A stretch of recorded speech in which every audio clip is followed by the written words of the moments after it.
আমি 5 ওয়াক্ত নামাজ পড়ার পরও অশ্লীল কাজ থেকে বিরত থাকতে পারছি না। বারবার অনুতপ্ত হওয়ার পরও এই গুনাহগুলো বারবার করি। দয়া করে পরামর্শ দিবেন কিভাবে বাঁচতে পারি। ভাইরা আমার, প্রথম কথা হলো, আল্লাহ রাব্বুল আলামিন আমাদেরকে নামাজের নির্দেশ যেরকম করেছেন, অশ্লীলতা, বেহায়াপনা, নির্লজ্জলতা থেকে বাঁচার নির্দেশও আল্লাহ তাআলা করেছেন। এই ভাই প্রশ্ন করেছেন সৎ সাহসের সাথে, আমরা অনেক লোক আছি নামাজ কালাম পড়ে সবই করে, কিন্তু ফেসবুকে, ইউটিউবে, মোবাইলে, গুগলে, নেটে, অফলাইনে, অনলাইনে নানান রকম হারাম এবং অশ্লীল দৃশ্যগুলো দেখি। এ রোগটা আমাদের মধ্যে আছে না নাই? ভাইরে, আল্লাহ রাব্বুল আলামিন আমাদেরকে নির্দেশ করেছেন অশ্লীলতা থেকে বেঁচে থাকার জন্য। তার একটা কারণ এটাও, অশ্লীল এবং হারাম জিনিস দেখলে ইবাদতের স্বাদ থাকে না। আমরা অনেকে বলি নামাজে ইবাদতের স্বাদ পান না। অনেক ভাইদের অভিযোগ এটা, যে ইবাদত করি, নামাজ পড়ি ঠিক আছে, কিন্তু আসলে মজাটা হয় না। মজা হয় না দেখেই কিন্তু তাড়াতাড়ি নামাজ পড়ে চলে যাই।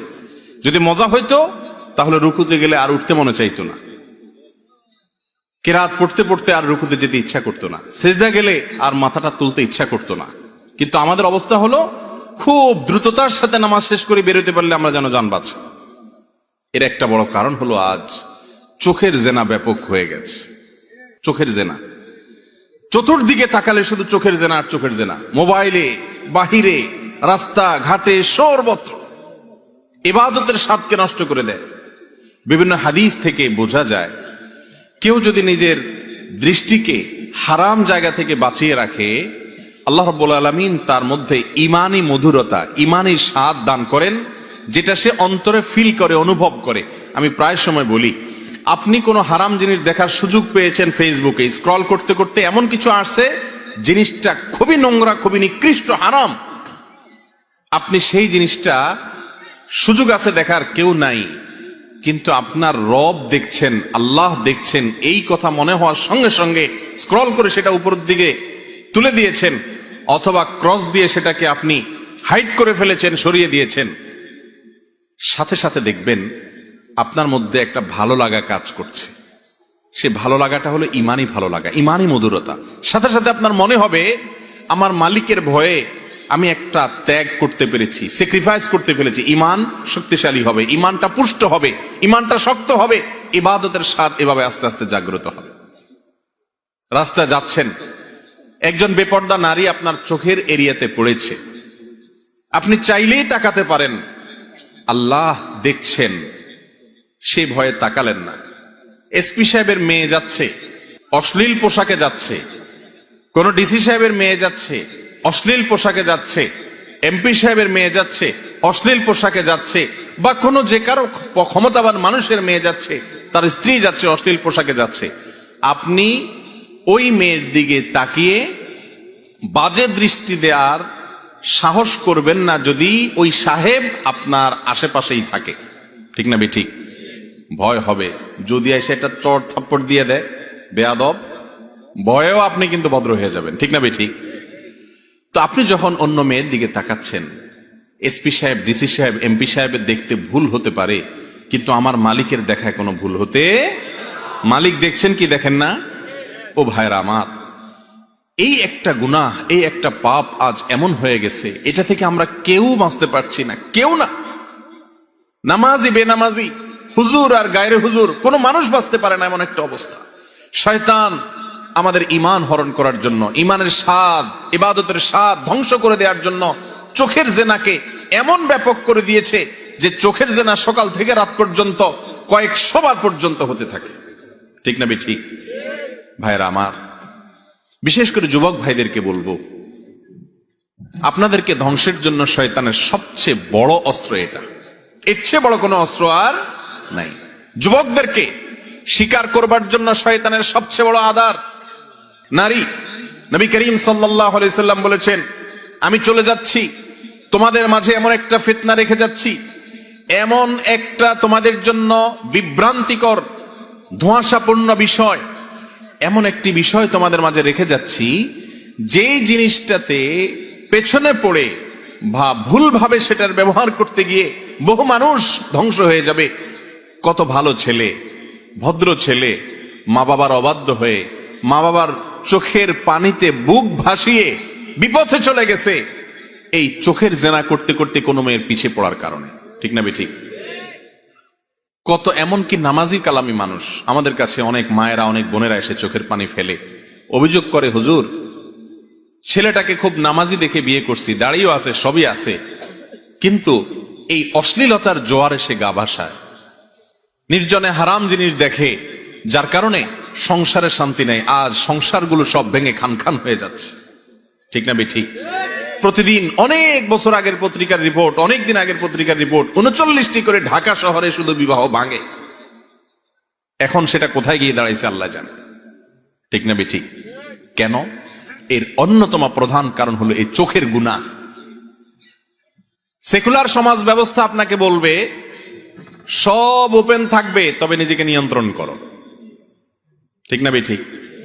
সাইনবোর্ডে বিজ্ঞাপন হবে সাবানের, সাবানের জন্য জায়গা থাকবে 4-5 ইঞ্চি, আর 5 হাত 10 হাত পর্যন্ত বিশাল বড় করে মহিলাকে উপস্থাপন করা হবে।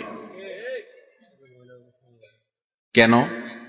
যাতে করে মানুষ ওই হারাম জিনিস দেখে এবং এর মাধ্যমে সাবানটা দেখে। সাবানকে দেখানো উদ্দেশ্য ঠিক আছে, কিন্তু ব্যবহার করা হচ্ছে নারীকে। নারীকে মর্যাদা দেয়া হলো না অপমান করা হলো? ভাইরা আমার, সর্বত্র এভাবে নারীকে পণ্যায়ন করছে। এমন ভাবে সিনেমাতে, নাটকে উপস্থাপন করা হবে যেটা দেখে কোন পুরুষ নিজেকে ঠিক রাখা কঠিন হবে।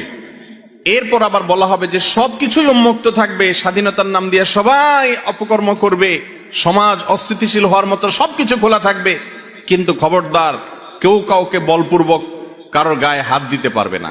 ঠিক আছে, বলপূর্বক হাত দিতে পারবে না, কিন্তু আপনি যদি উস্কে দেন, আপনি যদি বিপদগামী হওয়ার জন্য তাকে সহজ করে দেন, ঠেলে দেন সেদিকে, এরপরে বলেন যে সেখানে যাওয়া যাবে না বা সেটা করা যাবে না, তাহলে এটা দ্বিমুখিতা, দ্বিচারিতা।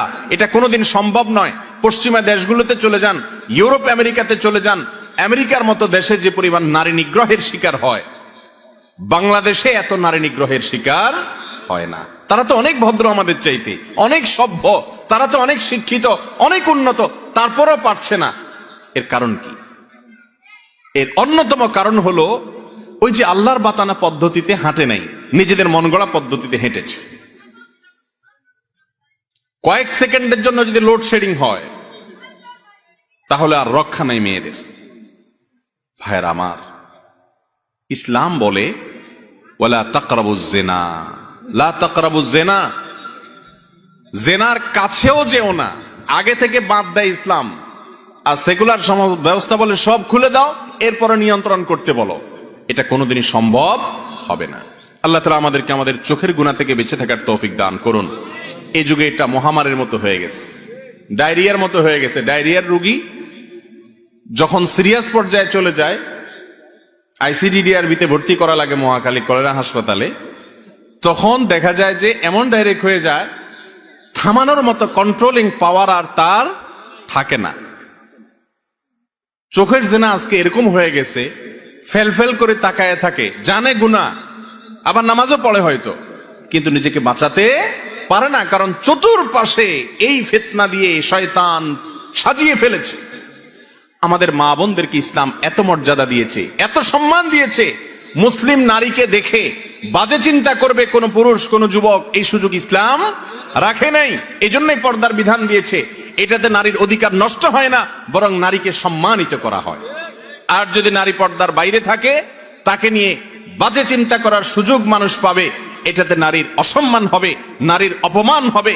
যারা নারীকে বেপর্দার কথা বলে, তারা তাদের স্ত্রীকে নিয়ে, তাদের মাকে নিয়ে, তাদের বোনকে নিয়ে, তাদের মেয়েকে নিয়ে অন্যরা মনে মনে বাজে চিন্তা করুক, মনে মনে তাদের পরিবারের মেয়েদের সাথে জেনা করুক, এটা তারা কিন্তু কেউ চায়, কোনোদিনই চায় না। কিন্তু যে কাজ করে তাতে সেই পথে যাওয়া ছাড়া আর পুরুষদের উপায় থাকে না। অনেকে আবার এখানে সবক দেয় আমাদেরকে, বলে যে আপনাদের ঈমান কেমন ঈমান যে আপনারা দেখে নিজেকে ঠিক রাখতে পারেন না।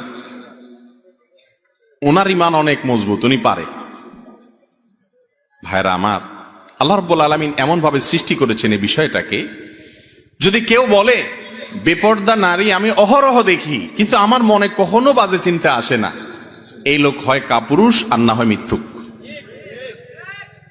হয় তার ডাক্তার দেখানো দরকার আর না হুজুরের কাছে নেওয়া দরকার মিথ্যাবাদী, দুইটার একটা। কোন সন্দেহ আছে?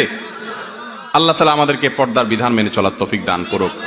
ভাইরা, ফেসবুকে চোখের জেনা করব না, নিয়ত করা যাবে তো ইনশাআল্লাহ? ইউটিউবে চোখের জেনা করব না, হেফাজত করব, নিয়ত করব তো ইনশাআল্লাহ? তারা সব বেপর্দা চলবে, সেজন্য কি আমাদের ঈমান আমরা নষ্ট করতে পারি? আমার আখিরাতে আমাকে যেতে হবে ভাই।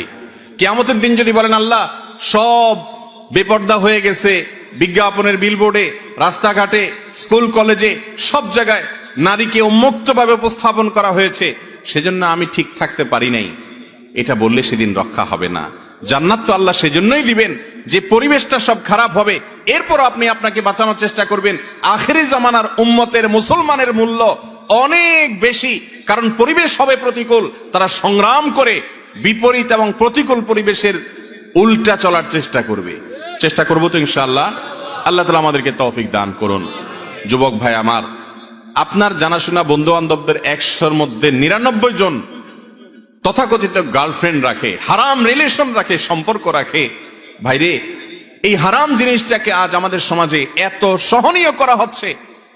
নাটকে, সিনেমাতে, এক সময় নাটকে, সিনেমাতে স্বামী স্ত্রী হয়তো দেখানো হতো, এখন বিভিন্ন রিপোর্ট বলছে, বিভিন্ন আপনার আর্টিকেল বলছে যে এখন নাটক সিনেমায় নাকি আপনার স্বামী স্ত্রীর চাইতে এই বিএফ জিএফ বা গার্লফ্রেন্ড বয়ফ্রেন্ড এই কালচারটাকে বেশি দেখানো হয়, এমন ভাবে দেখানো হয় যে এটা কোনো দোষের কিছু না। একটা সমাজ ধ্বংস হয়ে আল্লাহর গজবে তলানিতে চলে যাওয়ার জন্য আর কিচ্ছুর দরকার নাই, এই একটা জিনিস যথেষ্ট। সবাই বেঁচে থাকার চেষ্টা করবো তো ইনশাআল্লাহ? আমাদের মা বোনরা পর্দার মধ্যে থাকবে, কে কে রাজি আছেন হাত তোলেন।